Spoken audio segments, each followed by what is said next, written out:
Queridos, vamos então dar continuidade, né? Já entramos hoje aí no capítulo 6, né? Estamos andando bem aí, viu?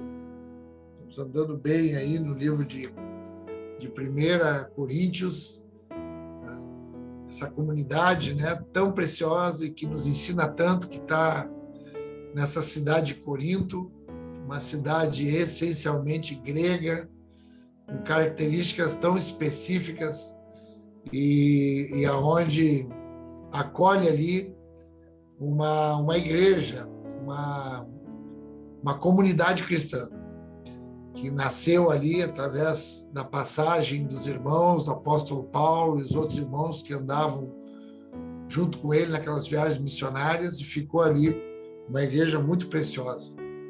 Mas uma igreja também com muitos problemas, com muitas dificuldades, muitos desafios também, né? E Paulo estava aqui nessa sua carta, dando orientações, trazendo correções, trazendo uma palavra de disciplina para essa igreja aí que estava precisando ser ajustada, né, nessa hora. Então, nós falamos sobre várias questões, né, vários problemas que assolavam ali aquela comunidade, o problema da dissensão, o problema do partidarismo. Lembram ali, pessoal? Uns diziam que era de Paulo, outros diziam que era de Apolo, outros diziam que era de Cefas, que eram os líderes daquela comunidade, né? Então, Paulo combatia ali o partidarismo. Combatia também ali a imoralidade, né? Hoje nós vamos falar um pouco sobre essa imoralidade, né? Na semana passada, nós conversamos a respeito do ambiente incestuoso, né? Lembram disso? Se vocês pegarem aí os registros de vocês vão ver que nós trabalhamos ali uma ordem, né? Para esse espírito, para esse sistema humano aí que leva à depravação. Então falamos da perversidade que leva à corrupção, a corrupção levando à incredulidade, a incredulidade levando para a promiscuidade e findando na devassidão. Então, isso que nós batemos muito nessa tecla, né? Trouxemos ali um pouquinho também da realidade de um fermento, né? Um pouquinho de fermento, trazendo essa questão do pecado, que precisa ser denunciado, que precisa ser tratado, curado, e, se for o caso, também precisa ser excluído do nosso meio.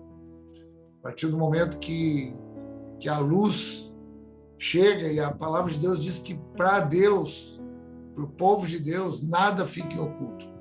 Então, quando essa luz chega e desvenda esse fermento, né, que quer levedar toda a massa, quer tirar a originalidade, quer tirar a pureza da massa, precisa ser extraído do nosso meio.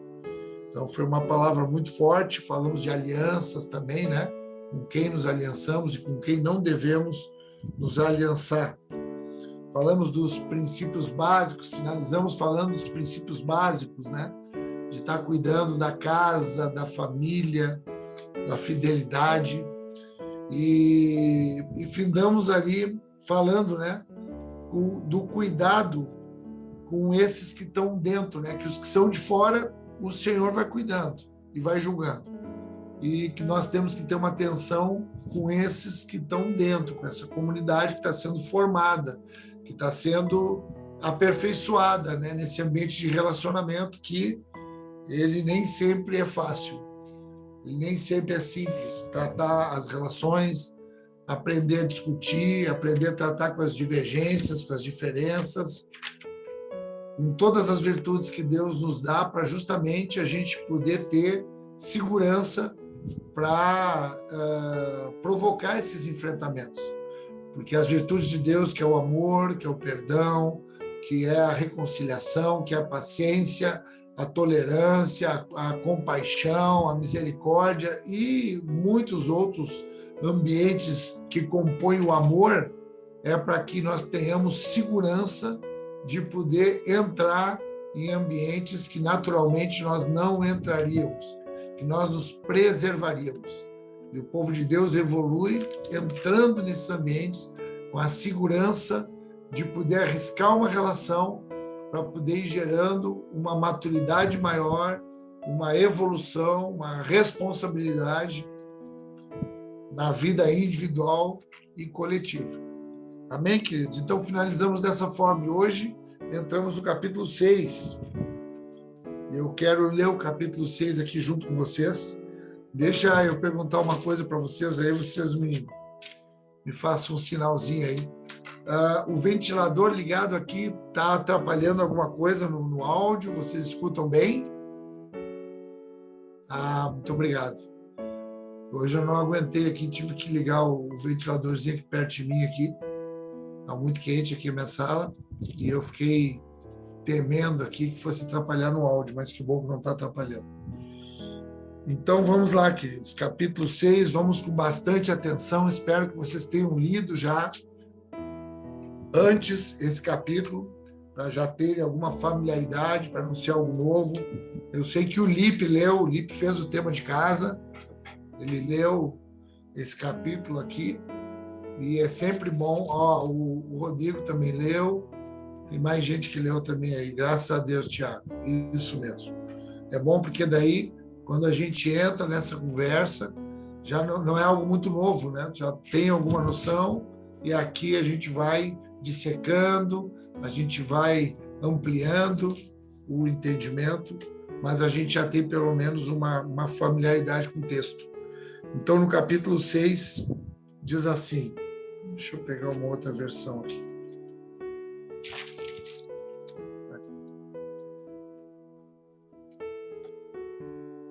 Capítulo 6, 1 Coríntios, no primeiro versículo. Ousa algum de vós, tendo algum negócio contra outro, ir a juízo perante os injustos e não perante os santos?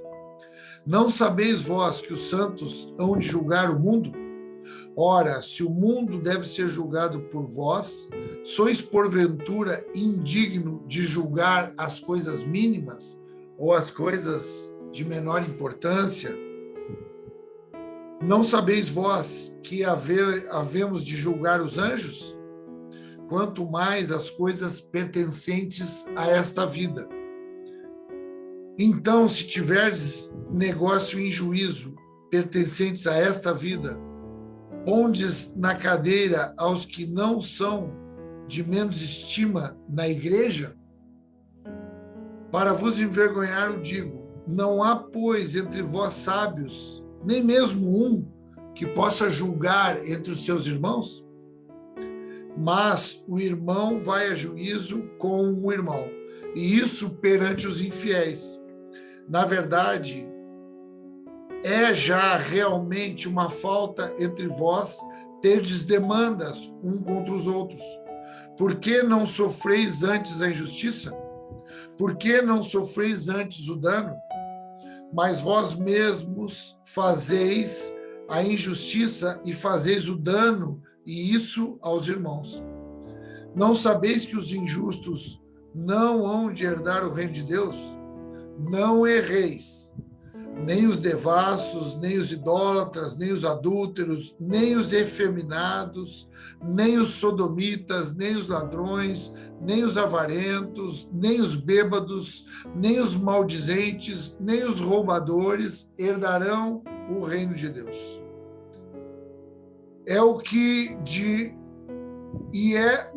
alguns têm sido, mas haveis sido lavados, mas haveis sido santificados, mas haveis sido justificados, em nome do Senhor Jesus e pelo Espírito do nosso Deus.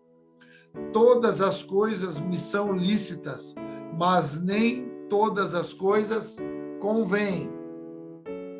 Todas as coisas me são lícitas, mas eu não me deixarei dominar por nenhuma. Os manjares são para o ventre, e o ventre para os manjares. Deus, porém, aniquilará tanto um como os outros. Mas o corpo não é para a prostituição, senão para o Senhor, e o Senhor para o corpo. Ora, Deus, que também ressuscitou o Senhor, nos ressuscitará a nós pelo seu poder. Não sabeis vós que os vossos corpos são membros de Cristo? Tomarei, pois, os membros de Cristo e falo-ei membros de uma meretriz? Não, por certo, ou de maneira nenhuma. Ou não sabeis que o que se ajunta com uma meretriz faz-se um corpo com ela? Porque serão, disse, dois numa só carne. Mas o que se ajunta com o Senhor é um mesmo espírito. Fugir da prostituição. Todo pecado que o homem comete é fora do corpo, mas o que se prostitui peca contra o seu próprio corpo. Ou não sabeis que o nosso corpo é o templo do Espírito Santo, e que habita em vós, proveniente de Deus, e que não sois de vós mesmos, porque fostes comprados por um bom preço. Glorificai, pois, a Deus no vosso corpo e no vosso espírito, os quais pertencem a Deus. Até aí, querido, um texto um pouco longo e um pouco também complexo, né? A gente tem que prestar bem atenção agora para a gente poder explicar todas essas coisas e aonde que Paulo, através do Espírito, está querendo chegar.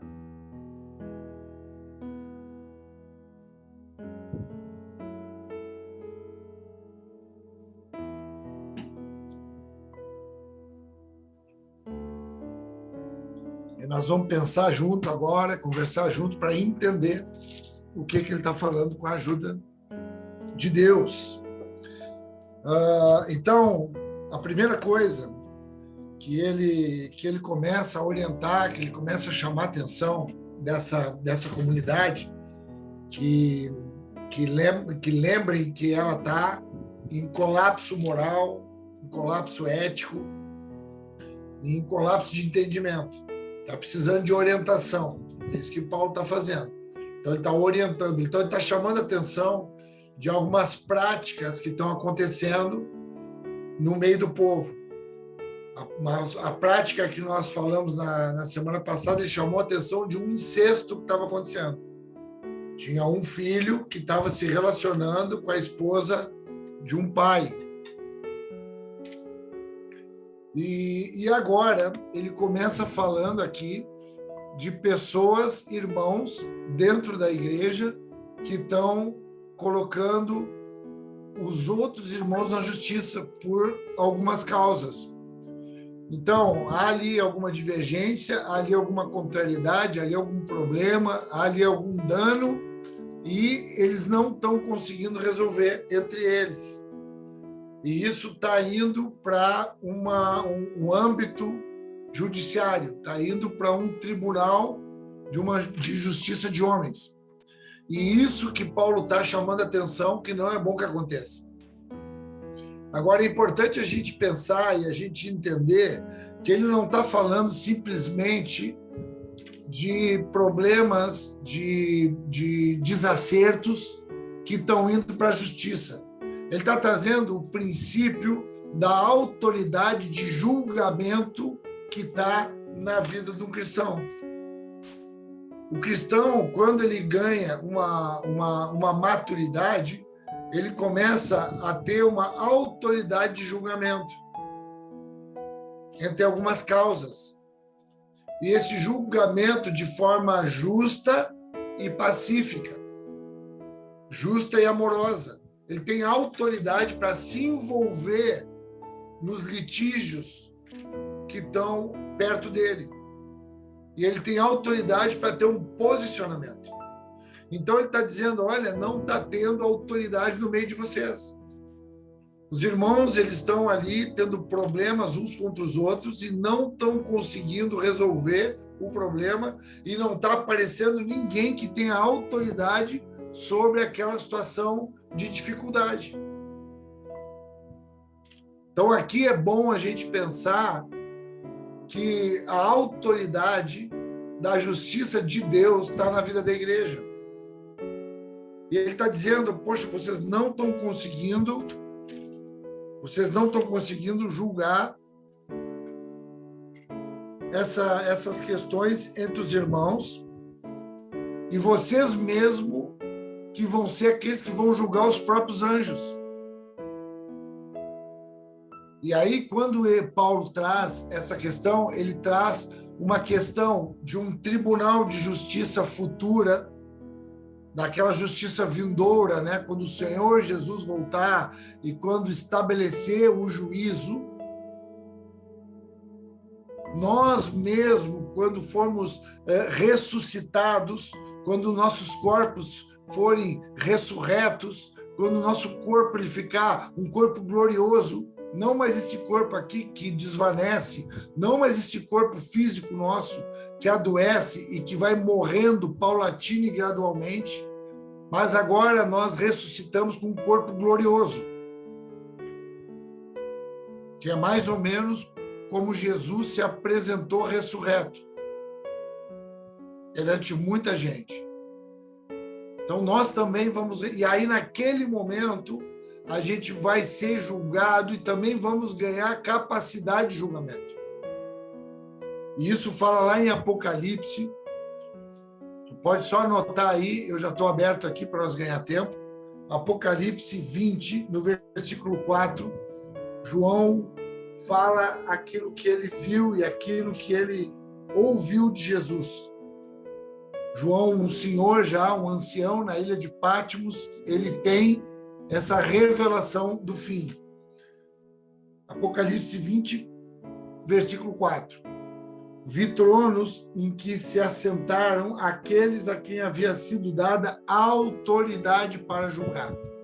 Então ele viu tronos que tinha ali autoridade, pessoas. Aí ele diz assim, vi as almas dos que foram decapitados por causa do testemunho de Jesus e da palavra de Deus.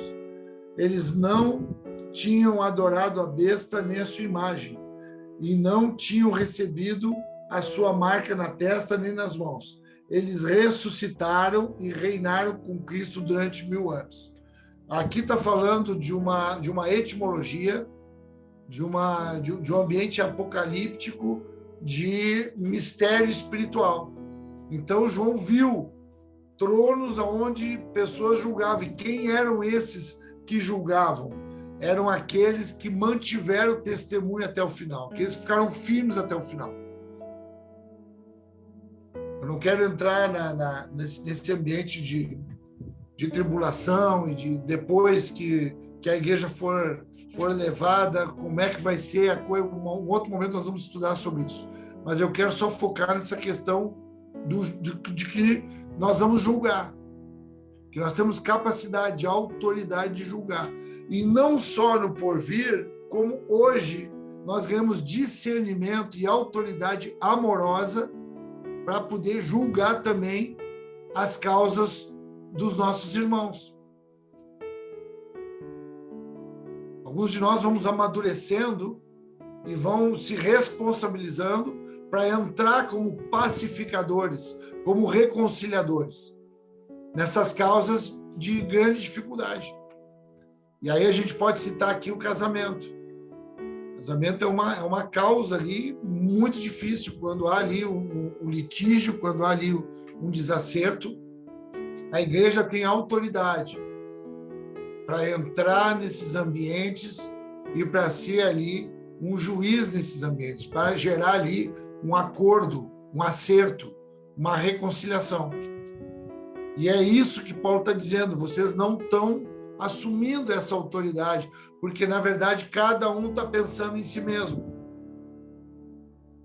Ninguém está conseguindo abrir mão de nada, não está entrando ninguém como uma terceira palavra ali de autoridade, e também ninguém está conseguindo abrir mão de nada. E quando ele diz ali, eu acho importante tu colocar aí, tu anotar aí, quando ele fala de causas menores, causas de menos importância. Ele está dizendo, vocês não conseguem julgar essas coisas que são de menos importância. O que são coisas de menos importância? São coisas humanas, são coisas naturais, são coisas da vida.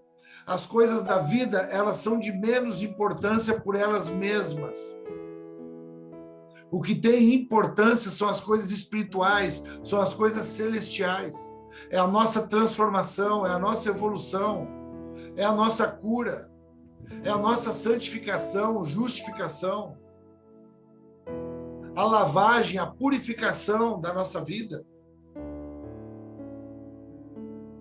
A nova natureza agora de Cristo em nós, que nos dá outra mentalidade, novos valores,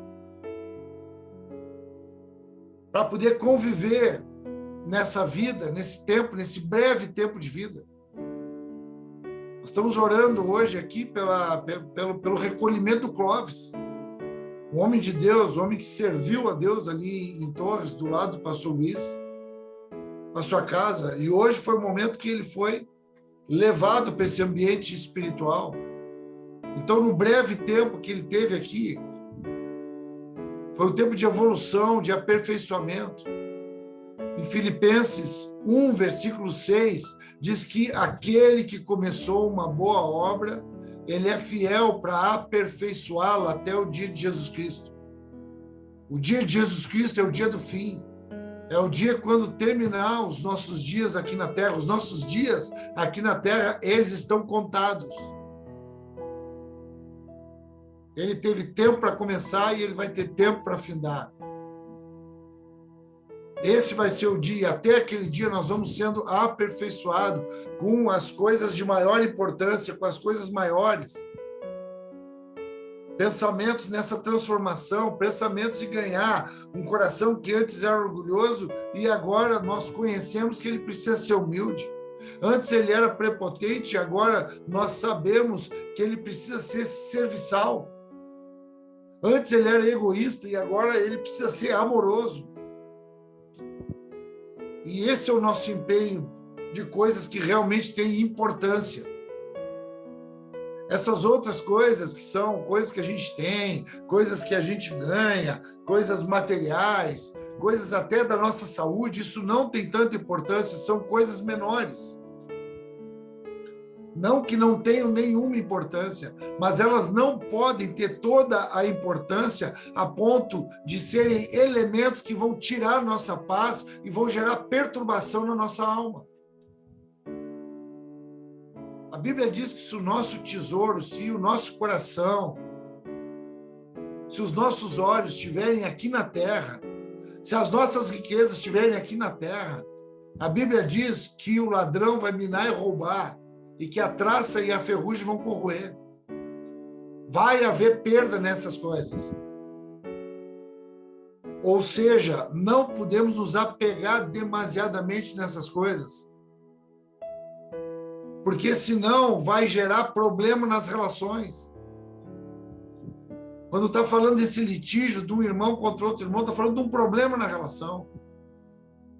E naquilo que depender de nós precisamos ter paz com todos.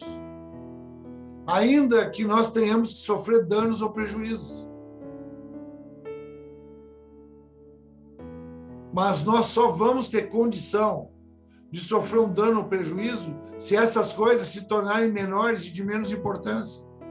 Se elas forem a nossa segurança, nós não vamos conseguir abrir mão por amor, pelo relacionamento. E é esse homem, é essa mulher, é essa família que nós estamos nos tornando. Esse é o aperfeiçoamento. E é isso que Paulo está chamando a atenção. E Paulo fala até de uma forma irônica, quando ele diz ali, mas não tem ninguém sábio entre vocês que possa resolver as coisas. Porque essa comunidade grega, e os gregos, eles tinham, naquela época, uma idolatria pela filosofia, pelo pensamento. Então, nós temos muitos homens de muita proeminência que são gregos, que é Platão, Sócrates, Aristóteles, porque era a filosofia, a sabedoria grega, o helenismo. Então, ele faz uma ironia e diz, mas não tem ninguém sábio aí nesse lugar de sabedoria? Não tem ninguém que tenha uma sabedoria aí a ponto de resolver essa questão entre os fiéis? Quer dizer que nós precisamos agora, nós que somos santos, que vamos julgar toda a terra, nós precisamos agora ouvir uma palavra de alguém que é infiel, de alguém que não foi despertado, de alguém que é um juiz do mundo, porque nós não conseguimos resolver essas questões. Muitas vezes é assim que a gente fica na mão, e mais uma vez eu quero chamar a atenção de a gente não pensar mais, não pensar somente num litígio judicial, mas pensar na nossa vida. Às vezes a gente está com alguma dúvida, dois irmãos estão com alguma dúvida, e alguém de fora tem que vir para resolver. Alguém que é infiel tem que vir para falar, porque a gente não consegue ganhar discernimento e sabedoria que vem de Deus. E eu não quero dizer que às vezes Deus não use alguém de fora, queridos. Deus usa mesmo e fala através de todas as pessoas, fala através de animais, fala através de plantas, fala através do vento, fala através do rio, fala através de muitas coisas. Mas está falando da autoridade que está na vida da igreja e que muitas vezes, por ser uma igreja ainda carnal e imatura, entrega essa autoridade para quem de fato não a tem. Então sai de uma autoridade superior, que é a autoridade de um filho de Deus, de alguém que tem relacionamento com Deus, relacionamento com o Pai e com o seu Espírito, para se entregar aqui a um julgamento limitado, humano. É isso que Paulo está falando ali para os irmãos. É isso que Paulo está dizendo para os irmãos. Está falando alguns princípios ali, sabe por quê? E aí ele chega num ponto que ele diz assim, ó, sabe por quê que vocês não conseguem resolver isso? Porque vocês mesmos estão sendo injustos uns com os outros, vocês estão sendo injustos com os irmãos. E aí olha a dicotomia disso. Vocês estão sendo injustos com os irmãos e estão buscando a justiça para resolver isso. Já está resolvido a injustiça no coração de vocês. Qual injustiça? Que não querem sofrer dano, que não querem ter perdas, porque estão apegados em coisas menores e estão botando em risco relacionamento com os irmãos. E eu também não estou dizendo com isso, e eu acredito que Paulo não está dizendo com isso, que a gente tem que aceitar todas as coisas. Porque tem coisas que, às vezes, a igreja precisa afirmar para que gere ali um ensino a partir de uma convicção. Mas esse tem que ser o motivo. O motivo é um ensino e não o medo de perder. Porque a igreja não perde nada. Porque a igreja foi suprida em todas as suas necessidades. E aí eu quero abrir um texto contigo que eu acho que pode dar uma ilustração muito, muito interessante para a gente, no que diz respeito a isso. Ali em Hebreus, no capítulo 10, lá no livro de Hebreus, na carta aos Hebreus, no capítulo 10, abre lá comigo para a gente trabalhar um pouquinho isso. A partir do versículo 34. Hebreus 10, 34. Então, o escritor aos Hebreus está falando, essa carta, ela não tem um autor definido. Não se sabe o autor dessa carta aos Hebreus. Se tem uma desconfiança, alguns teólogos, estudiosos, que seja Paulo, mas, de fato, não se tem certeza disso. Hebreus 10, versículo 34 diz assim, porque não somente vos compadeceste dos encarcerados, como também aceitaste com alegria o espólio dos vossos bens. Espólio é retirada, né? Espólio é uma palavra usada na guerra. Quando um exército se sobrepunha sobre outro exército, ele tinha o direito de pegar os espólios daquele exército derrotado. Então, ele tinha o direito de pegar riquezas, armas, comida, mantimento. Aquilo eram espólios de guerra. Espólios também é citado no nível de testamento, de escritura, de óbito. Quando alguém morre, deixa o espólio para que seja inventariado. Então, é alguém que morreu e deixa... Então, ele está dizendo, vocês deixaram com alegria o espólio dos vossos bens. Vocês não só se compadeceram dos encarcerados, vocês não só tiveram um olhar, mas vocês não fizeram isso só de uma forma altruísta. Vocês também abriram mão de coisas. Vocês se deram a perder voluntária, consciente. Por que eles se deram a perder dessa forma espontânea? Porque diz que tinham ciência de possuir em vós mesmos um patrimônio superior e durável. Então, olha só quando que a gente consegue abrir mão, quando que a gente consegue sofrer um dano numa relação litigiosa? Quando que a gente consegue não partir intencionalmente para esse ambiente de justiça humana? Quando a gente está preparado para abrir mão de tudo, porque a gente tem certeza que tem em nós um patrimônio superior a qualquer patrimônio, a qualquer coisa. Está falando aqui de alguém que tem uma herança espiritual, está falando de uma consciência, de um ganho inigualável, inimaginável, imerecido, imensurável, maravilhoso. Então, ele não tem medo de abrir mão das coisas. Ele é a vida dela, o fruto dessa consciência, ele abrir mão. Então, às vezes, algumas perdas que a igreja vai tendo, ela é para mostrar o caráter da igreja que está sendo aperfeiçoado. Porque ele não está olhando mais para si mesmo.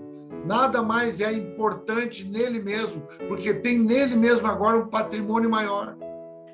Qual é esse patrimônio? O Espírito Santo, que é dado por Deus através da morte, ressurreição e ascensão de Jesus, se tornando o nosso Cristo, derramando o Espírito sobre a nossa vida. E agora o Espírito habita na tua vida e tu te torna igreja. Esse é o maior patrimônio que o homem pode ter, pode ganhar. Por isso que eles tinham coragem de abrir mão, de sofrer algumas perdas, alguns prejuízos, que era esse espólio.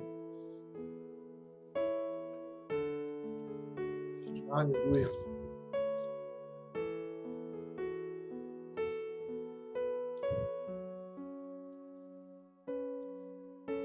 E aí depois ele entra numa parte final, já vamos nos encaminhando aqui para a finalização. Aí ele entra numa parte falando de moralidade agora. Então ele fala das questões. Então ele fala assim: ó, olha, antes vocês eram assim, agora vocês não podem ser mais assim. Aí ele traz ali uma lista ali de comportamentos, né? Roubar, beber. Ele traz uma lista e diz que esses não herdarão o reino de Deus. Porque esses comportamentos, eles trazem a evidência de alguém que não está regenerado. Então, esses não herdarão. Ou seja, esses não terão a consciência de ter em si um patrimônio recebido sem merecimento. Isso é herança. Herança é um patrimônio que se recebe sem ter feito nada. Esses são os herdeiros. Então, esses que têm esse tipo de comportamento, daquela lista ali, né, de devassidão, de promiscuidade, de corrupção moral, esses não vão ter consciência de ter em si esse patrimônio herdado. E quando se fala de herança, queridos, é importante a gente ter uma mentalidade oriental, que é muito diferente da nossa cultura de pensamento ocidental. Quando a gente pensa ocidentalmente aqui, contemporaneamente, nos dias de hoje, em herança, a gente pensa em usos e frutos. A gente pensa em desfrutar daquilo que a gente vai receber. Como aquele que merece, olha, que bom, mereço mesmo, ficou para mim, a minha família deixou para mim e tal, isso é meu. Para mim, para eu desfrutar.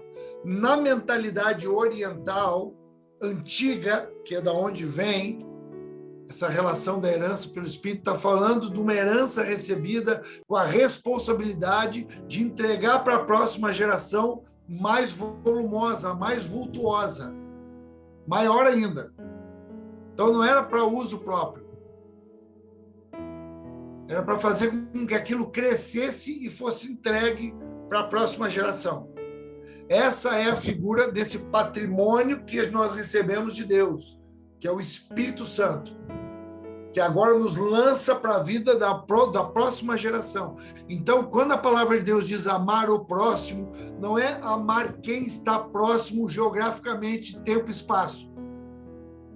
Está falando do próximo, de uma próxima geração, o que vem depois de mim. O descendente. E aí nós não estamos falando aqui de cronologia, né? Nós estamos falando aqui daquele que foi despertado depois de mim. O que é o que me antecede é o que foi despertado antes de mim. E ele me influencia. Ele é exemplo, ele é referência para mim. E eu me torno também, com a maturidade, esse herdeiro também que vai passando para a próxima geração que é levantada depois de mim. E muitos através de mim. Amém, irmãos? Conseguimos entender até aqui? Então, a partir disso, ele fala, olha, todas as coisas, elas me são lícitas, mas nem todas convêm. E aqui é muito importante a gente prestar atenção e eu quero te estimular a anotar isso. Isso aqui é um erro clássico de interpretação das Escrituras. Essa frase ela é citada mais na frente, no capítulo 10, nós vamos ver de novo. Nós vamos estudar de novo.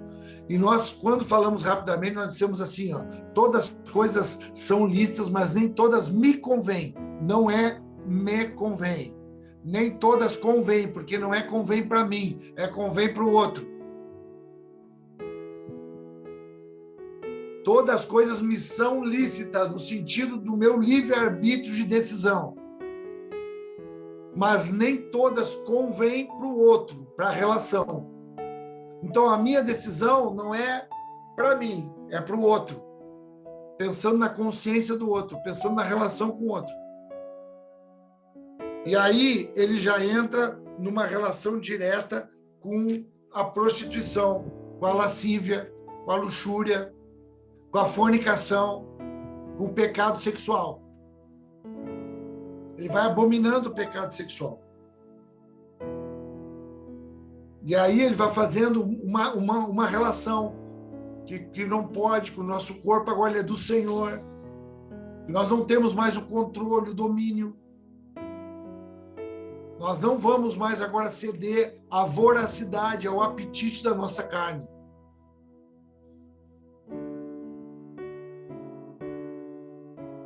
Nem no comer, no alimento, e muito menos no pecado sexual. Que ele é abominável. Por que ele é abominável? O pecado sexual, porque ele fala de intimidade. Ele fala que quem peca, qualquer outro pecado, está pecando fora do corpo. Agora, quem peca, né, esse pecado sexual, ele peca dentro do corpo. Porque está falando da intimidade. E aí ele diz, olha, quando tu pecar, se tu entregar o teu corpo, que é o templo de Deus, e aqui é importante tu colocar aqui que ele vai falar do templo de Deus no sentido individual, dentro da pessoa. No capítulo 3, eu quero relembrar vocês que nós falamos que o nosso corpo, que é aquele corpo, igreja, é o santuário de Deus, é o templo de Deus. Lembram disso? Falavam de uma forma coletiva, falava da igreja. Vós sois o santuário de Deus. Agora aqui está falando de uma forma individual. Está falando de um comportamento individual que vai compor essa santidade, esse que foi lavado, justificado. Está falando dessa justiça de Deus, que nos perdoou os nossos pecados, que nos absolveu e agora nos santificou, nos separou. Nós já fomos lavados, por isso que agora nós ganhamos essa condição de andar guiados pelo Espírito, e o nosso corpo agora ele é do Senhor, e nós não vamos ceder mais ao apetite, aos estímulos hormonais, às necessidades fisiológicas. Elas não vão mais ter força sobre nós, porque isso vão ser coisas de menor importância, porque são coisas da terra. E nós vamos andar nesse ambiente espiritual como aqueles que conhecem os frutos do Espírito, sendo um deles o domínio próprio. Nós vamos começar a dominar, porque sabemos que agora esse nosso corpo ele é do Senhor. E quando esse corpo ele acaba sendo entregue a esses estímulos, a esses desejos da carne, quando nós nos relacionamos com a outra pessoa de forma profana, como aquele que profana o templo, tu te torna uma só carne com aquela pessoa, que é o mesmo princípio do casamento. O casamento, naquilo que Deus determinou, com o nosso cônjuge, que Deus escolheu, no tempo que ele determinou, agora nós nos tornamos uma só carne com a mulher, e a mulher uma só carne com o homem. Agora, isso fora do tempo, isso é santo no casamento. Agora, fora do tempo, fora do casamento, só pelo prazer, isso é profano, isso é maldito. Porque é intimidade no meu próprio tempo, naquilo que eu tenho necessidade, naquilo que eu controlo, naquilo que eu decido. Eu volto àquele homem caído, egoísta, e não presta conta mais para ninguém. Então está falando isso aqui muito mais do caráter de uma natureza do que de um comportamento.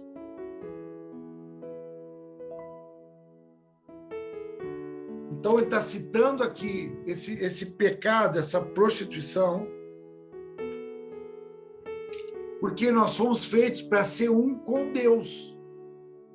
E aí eu quero ler contigo, quero que tu abra também, nós já estamos finalizando, ali no livro de João 17, que é até o que nós estamos estudando, aí começamos a estudar nesse domingo, e vamos dar continuidade nos próximos domingos.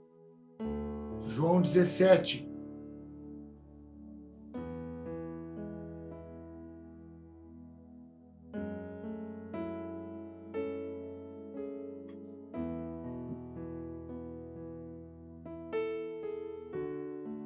Versículo 22.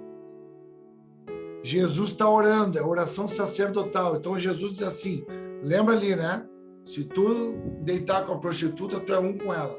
Não está falando só da prostituta, irmão, e não é só do pecado sexual. Está falando aqui de uma intimidade, uma entrega ilícita, que não foi Deus que pensou. Que não vai gerar nada além de um prazer momentâneo. Não vai gerar fidelidade, não vai gerar uma alegria que ninguém pode tirar, vai gerar algo rápido, efêmero, paliativo.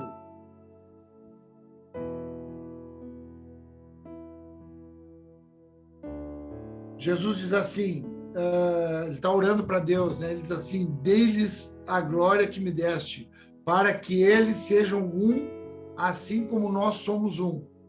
Eu neles e tu em mim, que eles sejam levados à plena unidade, para que o mundo saiba que tu me enviaste e os amaste como igualmente me amaste. Então ele está falando do ser um. Então quando nós vamos sendo maturados, aperfeiçoados, nós vamos entendendo que nós fomos feitos um com Deus agora. Por isso que lá em João 15, no versículo 17, ele diz assim: se vocês permanecerem em mim, as minhas palavras permanecerem em vocês, vocês podem pedir o que quiserem que vos será concedido. O que ele quer dizer? Que agora se tornou um. Então, na verdade, não é estar perto de Deus, ou estar fazendo aquilo que a gente acha que Ele quer que a gente faça para convencer Ele, para a gente pedir aquilo que a gente quer que Ele vai nos dar. Não, está falando que se nós estivermos nele, as palavras dele vão estar em nós, e o que nós vamos pedir vai estar em consonância com o coração dele. Por isso que já está concedido. Amém, irmãos? E quando nós temos essa relação, que ela é ilícita, que profana o templo, nós perdemos o discernimento, nós não vamos saber mais o que pedir. Porque nós vamos pedir para nós mesmos, para o nosso prazer, para o nosso benefício.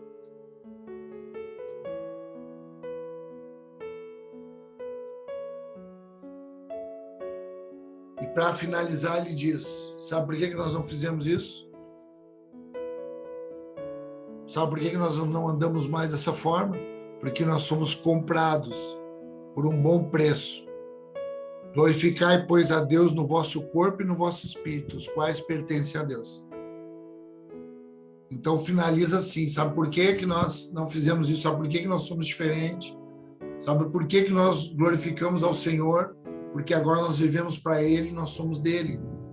Nós começamos a abrir mão agora dos nossos desejos, abrir mão das nossas necessidades básicas, porque elas são de menor importância a partir de agora, porque a nossa mentalidade ascendeu aos céus. Nosso corpo morreu, ele não determina mais, os sentimentos não determinam mais. Nosso corpo morreu e ressuscitou com Cristo. E agora nós andamos com ele, porque nós somos comprados por ele. Nós éramos escravos, aqui está fazendo uma alusão à escravidão. Nós éramos escravos do pecado, o nosso corpo determinava. Os nossos desejos, a nossa fome, o nosso apetite voraz, selvagem, instintivo, determinava o que nós fazíamos. Isso é a escravidão do pecado. Corrupção completa. E agora nós somos comprados pelo sangue do Cordeiro, que nos deu vida, que nos lavou no seu sangue, que nos santificou e que nos justificou, nos fez olhar para Cristo Jesus. E agora somos guiados pelo Espírito de Deus em toda a verdade, como os filhos andam. Tendo condição de abrir mão das coisas, de sofrer prejuízos, ter danos, porque eles têm dentro de si um patrimônio que é superior a qualquer coisa. Uma herança da qual eles têm a responsabilidade de entregar para o próximo, ela aumentada, ela mais cheia, mais glorificada do que nós recebemos. E assim, dessa forma, nós entramos na eternidade, na imortalidade. Naquilo que nós fizemos aqui, determina aquilo que nós vamos ser no dia do juízo, no dia que o Senhor voltar. Uma boa noite a todos, em nome de Jesus. Beijo.